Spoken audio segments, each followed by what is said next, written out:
मित्रों, धन या पैसा बढ़ने से मन स्थिर बनता है और धन की कमी के कारण मन अस्थिर बनता है। और ये कहने वाले लोग धन को तो समझते हैं परंतु मन को नहीं समझते हैं। एक तरीके से देखा जाए तो मन की स्थिरता धन से जुड़ी है, इसलिए मन को स्थिर और शांत रखना जरूरी है, जिसके लिए धैर्य या धीरज का गुण विकसित होना जरूरी है। धैर्य से पाइका माइनिंग यज्ञ करने से मन स्थिर बनता है और जैसे कि आगे कहा, स्थिर मन से पैसा या धन भी बढ़ेगा। इस मन और धन के खेल को समझना जरूरी लगता है, क्योंकि मन को अस्थिर करने में सिर्फ एक नेगेटिव विचार काफ़ी है। और इसकी वजह यह है कि एक नेगेटिव विचार अपने साथ धीरे धीरे दूसरे नेगेटिव विचारों की सेना बनाता है और उससे लड़ना फिर कठिन हो जाता है और इंसान आखिरकार हार मान लेता है, पाई की माइनिंग बंद कर देता है, पाई को निकाल देता है और जिनके पास पाई है वो पाई को बेच देते हैं या बेचने के चक्कर में यूं कहो किसी लुटेरासुर के शिकार बन जाते हैं। इस प्रकार एक नेगेटिव विचार आपको आपके सुनहरे भविष्य से हमेशा के लिए दूर कर देता है। मित्रों, आप में से जिस व्यूअर ने भी मेटा मित्र चैनल पर पाई के बारे में जो भी गलत या नेगेटिव कमेंट किया है उसको तुरंत दूर कर दिया गया है। दरअसल हम आपको नहीं परंतु आपके द्वारा उस नेगेटिव विचार को हम अपनी चैनल से हटा देते हैं, ताकि बाकी पायोनियर्स के मन में वो विचार अपना नकारात्मक प्रभाव न बना सकें। ऐसे नेगेटिव कमेंट करने वाले जो भी व्यूअर्स हैं वो शायद भविष्य में पाइका माइनिंग फिर से भी शुरू कर दें, ऐसा हो सकता है, परंतु उनके नेगेटिव कमेंट से दूसरे पायोनियरों को जो नुकसान होता है उसको वो रिकवर नहीं कर पाएंगे। तो आपके नेगेटिव कमेंट को दूर करने के लिए हमें क्षमा करें। पाई के बारे में अभी से कोई राय बनाना उचित नहीं। ये तो ऐसा हुआ कि पिक्चर की शूटिंग चालू है और कुछ लोग अभी से कहते हैं कि ये पिक्चर फ्लॉप हो जाएगा, जबकि उनको पिक्चर की स्टोरी या एंड तक पता नहीं। उसी प्रकार पाई की फिल्म की शूटिंग अभी चालू है। इसमें किसका क्या रोल होगा, कौन कौन से नए कैरेक्टर आएंगे जो कहानी में ट्विस्ट लाएंगे, दुनिया में कौन कौन से देश में इसका बोलबाला ज़्यादा होगा, उसका मजा लेना अभी बाकी है मेरे दोस्त। तो आगे कहा उस प्रकार ये धन और मन के विचारों की गेम समझने का प्रयास करें। एक और गेम भी है जो इंटरनेशनल लेवल पर खेली जाती है। आइए जानते हैं कुछ देश करेंसी और क्रिप्टो में अपना आधिपत्य स्थापित करने के लिए क्या कर रहे हैं। जब क्रिप्टो करेंसी की बात आती है तो दुनिया भर की सरकारें उसके वास्तविक स्वरूप को लेकर भ्रमित हो जाती हैं, जबकि कुछ इसे एक वस्तु के रूप में ब्रांड करते हैं। अमेरिका की sec the security and commission agency इस क्रिप्टो को सुरक्षा के स्वरूप में फ्रेम करने की कोशिश कर रहा है। और क्यों न हो, अमेरिका को पता है कि कुछ देश डॉलर का प्रभाव कम करने में लगे हुए हैं। दुनिया भर के कई देश अंतर्राष्ट्रीय सेटलमेंट के लिए मुद्रा या भुगतान के तरीके पर फिर से विचार कर रहे हैं। एक और उनमें से कई व्यापार के लिए यूएस डॉलर के प्रभाव को कम करने का इरादा रखते हैं, तो दूसरी ओर अन्य देश क्रिप्टो करेंसी को सेटलमेंट के लिए स्वीकार करने के दरवाजे खोल रहे हैं। रशिया बाहरी भुगतान के लिए क्रिप्टो का उपयोग करेगा। रशिया भी उनमें से एक ऐसा देश है जो क्रिप्टो को नेक्स्ट लेवल की अनुगामी दिशा में आगे बढ़ रहा है। एक हालिया रिपोर्ट से पता चलता है कि सेंट्रल बैंक अंतर्राष्ट्रीय सेटलमेंट के लिए क्रिप्टो करेंसी जैसी डिजिटल मुद्राओं का उपयोग करने की संभावना पर विचार कर रहा है। वास्तव में एक मसौदा कानून पहले से ही तैयार किया जा रहा है। वहाँ न्यू पीपल पार्टी के प्रतिनिधियों के साथ एक कार्यक्रम में सेंट्रल बैंक ने अध्यक्ष ने हाल ही में कहा कि नियामक विदेशी संस्थाओं के साथ निपटान करने के लिए डिजिटल संपत्ति का उपयोग कर सकते हैं। इस तरह के ऑपरेशन बाकायदा संभव होंगे। केंद्रीय बैंक राज्य के भीतर तो क्रिप्टो के उपयोग का विरोध करता है, हालांकि ऐसे फंड का इस्तेमाल बाहरी भुगतान के लिए किया जा सकता है। इसका मतलब यह हो सकता है कि रूस में विशेष संस्थान बनाए जाएंगे जो क्रिप्टो का माइनिंग करेंगे और फॉरेन स्ट्रक्चर में क्रिप्टो का ट्रांसफर करने में एंगेज रहेंगे। ऐसे संगठन अन्य डिजिटल फाइनेंस के संचालन में भी शामिल होंगे। आगे लिखा है, रशिया भी चाइना की करेंसी युआन का अंतर्राष्ट्रीयकरण करने के पक्ष में है। रशिया के राष्ट्रपति जी ने कहा है कि रूस और चीन के बीच लगभग 2/3 व्यापार युआन और रूबल के साथ होता है। उनका देश रशिया जो है वो एशिया, अफ्रीका और लैटिन अमेरिका के देशों के बीच पेमेंट सेटलमेंट में युआन का उपयोग करने के पक्ष में है। साथ ही रशिया उनकी रूबल सीबीडीसी के मोर्चे पर भी प्रगति कर रहा है।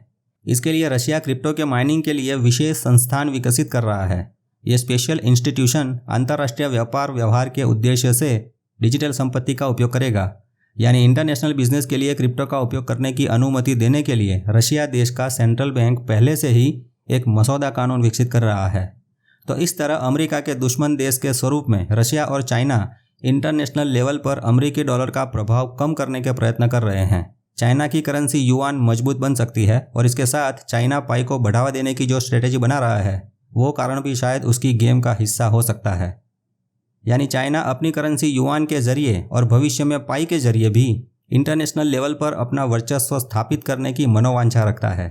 इसलिए मित्रों, हमारे लिए भी पाई का माइनिंग करना जरूरी लगता है। इंडिया के क्रिप्टो एक्सपर्ट भी इस बात को समझे कि बहुत सारे क्रिप्टो है परंतु इन सभी क्रिप्टो में से बाकी सारे क्रिप्टो की ऐसे ऑफलाइन मार्केट में लेन देन इतनी नहीं दिखती जितनी पाई की दिखती है।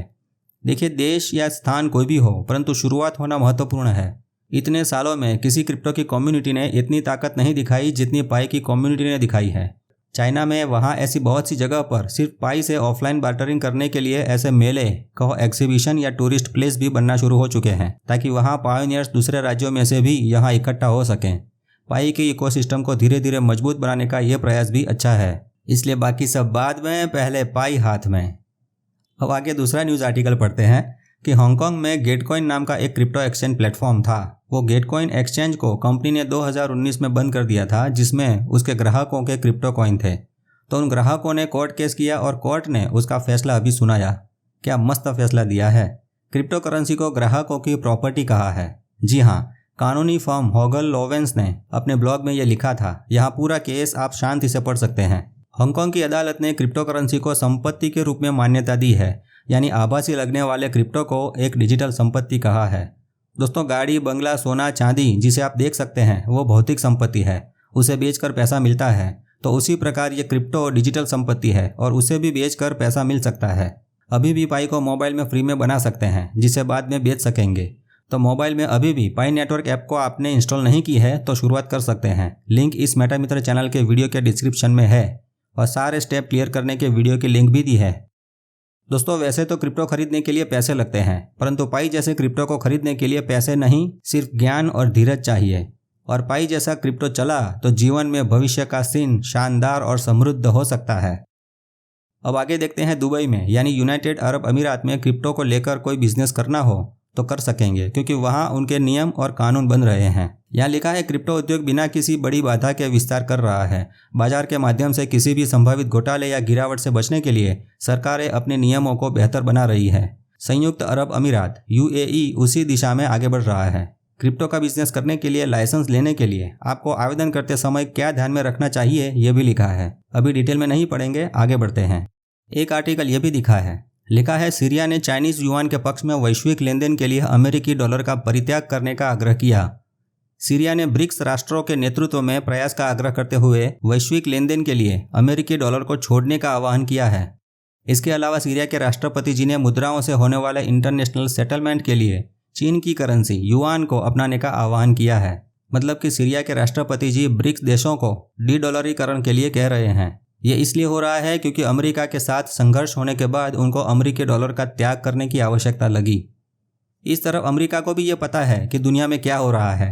अमेरिका के व्हाइट हाउस के अर्थशास्त्री जी ने एक बयान में कहा है कि कुछ सबूत हैं कि चीन अमेरिकी डॉलर को कमज़ोर करना चाहता है। उनके ऐसे प्रयासों का उद्देश्य ये जो डॉलर अंतर्राष्ट्रीय आरक्षित मुद्रा बनकर बैठा है उनकी ताकत को कम करना है। ये ब्रिक्स देशों द्वारा डॉलर के मूल्य को कम करने का जो अभियान चल रहा है उससे अमेरिका को भी डॉलर के मूल्य की रक्षा करनी पड़ेगी। तो इस तरह हमने देखा कि कुछ देश व्यापार के लिए US डॉलर के प्रभाव को कम करने का इरादा रखते हैं, तो कुछ देश क्रिप्टो करेंसी को सेटलमेंट के लिए स्वीकार करने के दरवाजे खोल रहे हैं। तो क्रिप्टो का भविष्य धीरे धीरे बन रहा है और साथ में पाई का भी। पाई में पिछले कुछ दिनों में 2 अपडेट दिखे हैं। पहला है पाई का नोड जिन्होंने कंप्यूटर में या लैपटॉप में इंस्टॉल किया है वो लोग कंप्यूटर में वॉलेट ओपन कर सकते हैं। पाई के मेनू में वॉलेट नाम का एक ऑप्शन दिखता है, वहाँ क्लिक करने पर पासफ्रेज एंटर करने की स्क्रीन आती है। वहाँ अपने पासफ्रेज एंटर करने पर ठीक वही पाई दिखते हैं जो मोबाइल में वॉलेट में दिखते हैं। वहाँ से भी पाई का लेन देन कर सकते हैं। हो सकता है हैकेथॉन के बाद डेवलपर्स के लिए ये वॉलेट का फीचर उपलब्ध करवाया हो।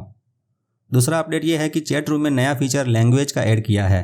इस बटन पर क्लिक करेंगे तो ये मैसेज आएगा, लिखा है दुनिया के 175 देशों के लोग एक जगह पर अलग अलग भाषाओं में कम्युनिकेशन और डिस्कशन करके पाई कम्युनिटी को आगे बढ़ाएंगे।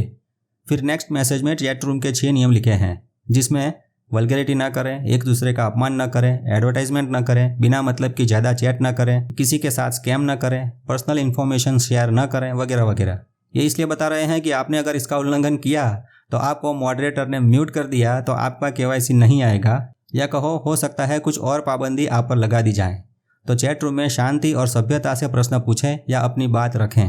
मित्रों, मई महीने की 1 तारीख शाम से पाई की ऐप ओपन नहीं हो रही थी और कुछ लोगों को ये मैसेज दिख रहा था। उसमें चिंता करने की ज़रूरत नहीं है, आपके पाई सेफ ही रहेंगे। अब तक ये प्रॉब्लम सॉल्व हो चुका है। पाई की ऐप ओपन हो रही है, पुराने पाई लौट के आ चुके हैं। तो क्रिप्टो लक्ष्मी देवी पाई का माइनिंग यज्ञ शुरू कर सकते हैं। तो हे पायोनियरों, इस पृथ्वी पर विभिन्न देशों का डॉलर गिराकर अपनी करेंसी को आगे बढ़ाने का एक युद्ध भी शुरू हो चुका है। खेलोगे नहीं तो जीतोगे कैसे? जाओ पाई में अपनी रेफरल टीम बनाओ। चाइना की गेम भविष्य में डॉलर, युआन और पाई के समीकरण बदल सकती है। अभी ये कहना ज़्यादा हो रहा हो या समझने में कठिन लग रहा होगा, परंतु जो भी हो, अभी तो पाई को पकड़ने में ही समझदारी है। पाई नेटवर्क प्रोजेक्ट अमेरिका में बन रहा है और लगभग 20,000 क्रिप्टो कॉइन में से चाइना ने सिर्फ पाई को पकड़ा है। पाई को चाइना में बहुत लोग प्रमोट करते हैं। एक पाई की $3 लाख वाली कीमतों पर सामान बेचते हैं, मेले लगाते हैं। अब तो टूरिस्ट पॉइंट भी बनने लगे हैं। क्यों? क्योंकि पाई लेन देन में सबसे आसान क्रिप्टो लगता है। चाय वाला या सब्जी वाला कहो, कॉमन मैन भी इसे बिना किसी टेक्निकल ज्ञान के सिर्फ एक मोबाइल से आसानी से उपयोग में ले सकता है। खास बात यह है कि इसमें पैसों का इन्वेस्टमेंट नहीं है, बिल्कुल फ्री में पाई मोबाइल में बना सकते हैं। परंतु बनाने के लिए इसके बारे में जानना पड़ेगा, अपडेट रहना पड़ेगा। तो नया नया जानते रहें, अपडेट रहें और प्रसन्न रहें। मेटा मित्र से जुड़े रहें। मेरा मित्र मेटा मित्र। जय हिंद, जय भारत।